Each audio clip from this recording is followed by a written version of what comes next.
With 2 away, that ball is crushed, clocked, annihilated. Home run for Brenna Farmer. Glass starting to run out in this game. So we're in the top of the 5th. Here's the 1-2. Swing and a miss, strike 3. Skip Miller strands Akron with the bases loaded. Runner 90 feet away with 1 away. Here's the 0-1. That one's laced right down the middle, and that's through for a base hit. Tomey scores, and Sleeman gets the Chippewas on the board.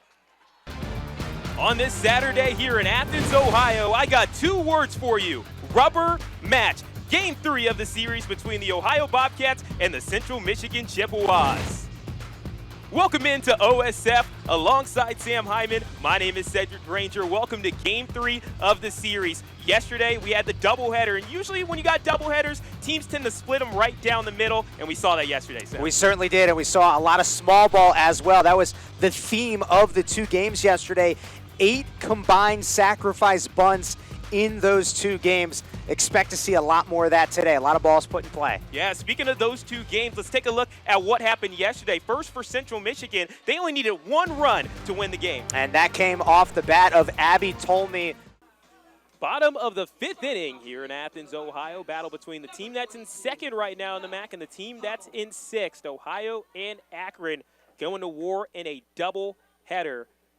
Bobcats lead 2-0 as we'll see the 9-1-2 in the order. Belle Hummel, Lauren Uhas, and Emma Hoffner, the 3 you'll see in this inning, as Walter's first pitch is going to be chopped right to the shortstop, Delaney Jenkinson, and into the shift, and Akron gets out number 1.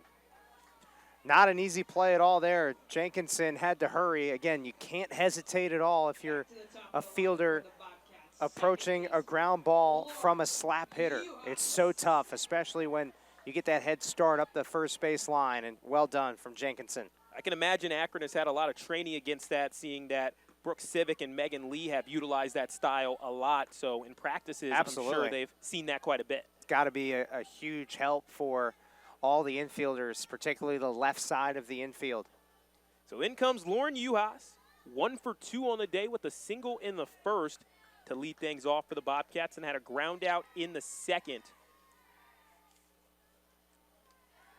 A few moments ago, Akron had the bases loaded, their best offensive output, but weren't able to cash in. They've out-hit the Bobcats 6-2. That ball is drilled.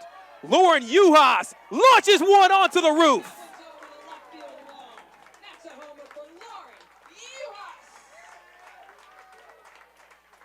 A no-doubter for Lauren Uhas, her 2nd home run of the season.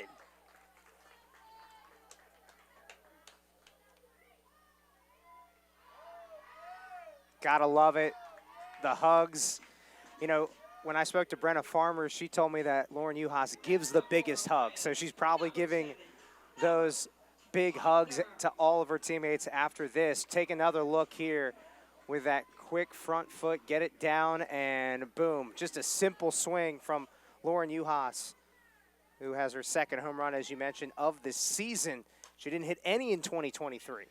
That one is popped right onto the tough spot in right field, and it's out of the glove of the right fielder, Hubler, trying to bring that one down. It will be a foul ball, though, so Akron able to breathe a sigh of relief there. But as I mentioned earlier in the broadcast, Sam, when it comes to the qualities that stand out to me about Lauren, it's the confidence that she had. After that interview, when she, of course, was giving credit to the whole team, and it was a pretty happy moment for the Bobcats after they won the series against Central Michigan.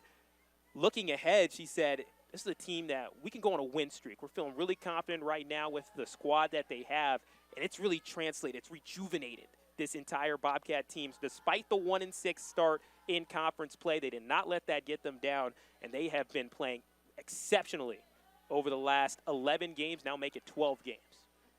Lauren's confidence, I'm sure it comes from her athletic family as well. Her brother played football at Slippery Rock, and her dad played football at Tulane and spent some time with the Steelers as well, as this is fouled off down the left field line. So you imagine, you grow up in an athletic household, that sort of confidence, that edge of competition is there at a very young age. Yeah, very much so. Also, not to mention some of the travel teams as well, too, when you're playing not only just your high school season as the 2-2s outside, 3 balls and 2 strikes to Hoffner, But when you're playing a season after you play your regular high school season, you're sleeping, eating, and breathing softball. It also builds some really good competitive natures. There's a hard liner over to left field, and that clears the wall. Emma Hoffner makes it back-to-back for the green and white.